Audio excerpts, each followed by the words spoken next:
ছাত্রছাত্রীরা আগামীকাল তোমাদের মাধ্যমিকে ইতিহাস পরীক্ষা রয়েছে। সেই ইতিহাস পরীক্ষায় দেখবে যে উপবিভাগ যে ঘ সেখানটায় 4 মার্কের প্রশ্ন আসে এবং 4টি উপবিভাগ রয়েছে। সেখানে কোন প্রশ্নগুলি আসার সম্ভাবনা সেইগুলি তোমরা দেখে নাও। দেখতে পাচ্ছ যে মাধ্যমিক ফাইনাল সাজেশন 2025 ইতিহাস, তো উপবিভাগ যে ঘ পয়েন্ট 1 এবং যে বিভাগ যে ঘ সেখানে কোন প্রশ্নগুলি আসছে। 1. হুতুম প্যাঁচার নকশা গ্রন্থে সমকালীন যে সমাজ সংস্কৃতির যে চিত্র ফুটে উঠেছে তা সংক্ষেপে লেখো। হুতুম প্যাঁচার নকশা যে গ্রন্থটা রয়েছে সেখানটায় কিছু প্রবন্ধ বা সেই গ্রন্থের ভেতরে কিছু যে লেখা রয়েছে সেখান থেকে যে সেই তৎকালীন যে সমাজ সংস্কৃতি ফুটে উঠেছে সেই সম্পর্কে লিখতে হবে। অথবা বাংলায় পাশ্চাত্য শিক্ষার বিস্তারে রাজা রামমোহন রায়ের ভূমিকা কী ছিল। এরপরে রয়েছে শ্রীরামকৃষ্ণের সর্বধর্ম সমন্বয়ের আদর্শ ব্যাখ্যা করো।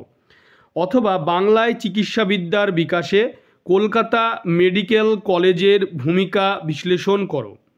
এই যে উপভাগগুলি রয়েছে এই প্রশ্নগুলি কিন্তু কমন পাওয়া খুব টাফ ব্যাপার, অতএব প্রশ্নগুলি কিন্তু খুব গুরুত্ব দিয়ে পড়ে যেতে আমাদেরকে হবে। তাহলে আমি বললাম কি শ্রীরামকৃষ্ণের সর্বধর্ম সমন্বয়ের আদর্শ এবং বাংলায় চিকিৎসাবিদ্যার বিকাশে কলকাতা মেডিকেল কলেজের ভূমিকা বিশ্লেষণ করো। এরপরে 3 দাগে যেটি রয়েছে সেটি হলো যে 19 শতকে নারী শিক্ষার বিস্তারে ড্রিঙ্ক ওয়াটার বেথুন কী ভূমিকা গ্রহণ করেছিল। অথবা উডের নির্দেশনামাকে এদেশের শিক্ষা বিস্তারের মহাসনদ বলা হয় কেন। শতকে নারী শিক্ষা বিস্তারে ড্রিঙ্ক ওয়াটার বেথুন তার কি ভূমিকা, উডের নির্দেশনামায় যে শিক্ষা বিস্তারের যে মহাসনদ সেটা সম্পর্কে লিখতে হবে, এইগুলো লিখতে হবে। এরপরে নেক্সট যে প্রশ্ন রয়েছে সেগুলি দেখে নাও। উভয় ঘ এর যে ঘ পয়েন্ট 2 রয়েছে সেখানটায় দেওয়া হচ্ছে 1. ব্রিটিশ ঔপনিবেশিক সরকার কী উদ্দেশ্যে অরণ্য আইন প্রণয়ন করেছিলেন।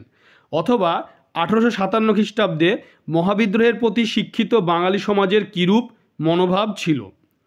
ব্রিটিশ ঔপনিবেশিক সরকার যে অরণ্য আইন প্রণয়ন করলেন সেটা কী উদ্দেশ্যে, এবং 1857 খ্রিস্টাব্দে যে মহাবিদ্রোহ হয়েছিল সেখানে শিক্ষিত বাঙালি সমাজের মনোভাবটা কেমন ছিল সেই বিষয়ে লিখতে বলা হচ্ছে।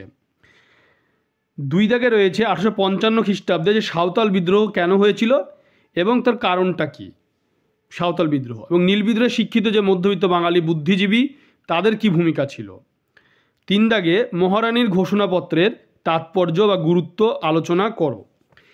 এখানে তাহলে ঔপনিবেশিক সরকারের অরণ্য আইন, মহাবিদ্রোহের প্রতি শিক্ষিত বাঙালি সমাজের মনোভাব, সাঁওতাল বিদ্রোহের কারণ, নীল বিদ্রোহ যেটি হয়েছিল সেখানে মধ্যবিত্ত যে বাঙালি বুদ্ধিজীবী তাদের ভূমিকা, মহারানীর যে ঘোষণাপত্র তার গুরুত্ব বা তাৎপর্য।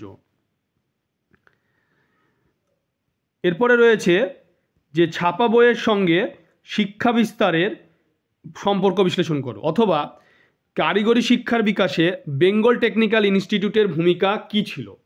2. বাংলায় ছাপাখানার বিকাশে উপেন্দ্রকিশোর রায়চৌধুরীর ভূমিকার মূল্যায়ন করো। অথবা বারদৌলি সত্যাগ্রহ, তাহলে ছাপা বইয়ের সঙ্গে শিক্ষা বিস্তারের সম্পর্ক, কারিগরি শিক্ষার বিকাশে বেঙ্গল টেকনিক্যাল যে ইনস্টিটিউট তার ভূমিকা, বাংলা ছাপাখানার বিকাশে উপেন্দ্রকিশোর রায়চৌধুরীর ভূমিকা এবং বারদৌলি সত্যাগ্রহ।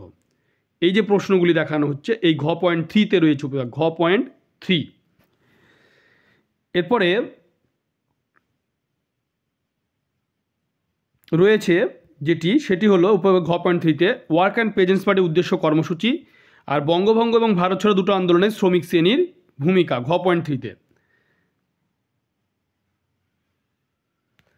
এরপরে রয়েছে 6 দাগে এবার যে ঘ পয়েন্ট 4-এ রয়েছে দলিত অধিকার বিষয়ে গান্ধী আম্বেদকর যে বিতর্ক সেই নিয়ে একটা টিকা।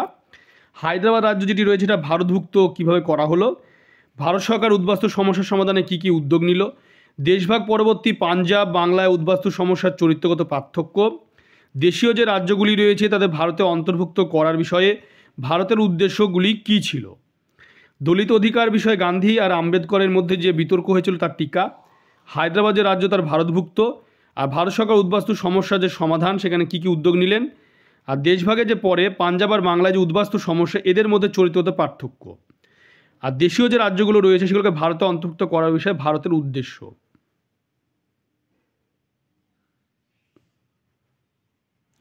এরপরে রয়েছে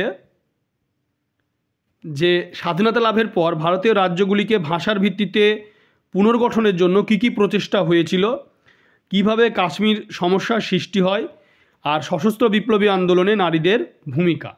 স্বাধীনতা লাভ হয়ে যাওয়ার পরে ভারতে যে রাজ্যগুলো রয়েছে সেগুলোকে ভাষার ভিত্তিতে কীভাবে পুনর্গঠন করা যায় তার প্রচেষ্টা, কীভাবে কাশ্মীর সমস্যার সৃষ্টি হলো, আর সশস্ত্র যে বিপ্লবী আন্দোলনে নারীদের ভূমিকা, এই বিষয়ের ওপরে লিখতে বলা হয়েছে, এই টপিকগুলির ওপরে।